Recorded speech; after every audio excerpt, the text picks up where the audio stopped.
Hallelujah. First, I would like to read the Word of God.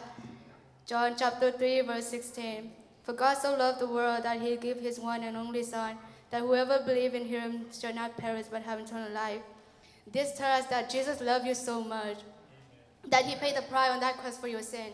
You hear Jesus love you often, but today, I pray we don't take it so lightly. I pray we remember his love on that cross today and go out and love others the same way. And in Luke chapter 18, verse 19 say, why do you call me good? Jesus answered, no one is good except God alone. This tells us that only God is good.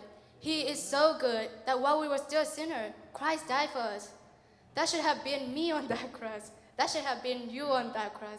But instead, it was Jesus on that cross, paying the price for our sin. Yeah. And in Romans chapter 3, verse 23 say, for all have sinned and fall short of the glory of God.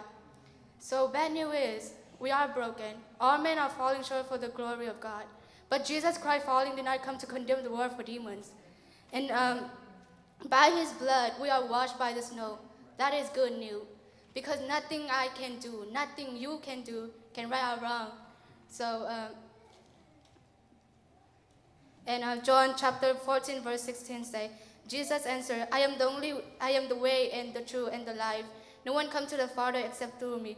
He is the only way, the only truth, and the only life. So if you are wondering he wants you home, he does.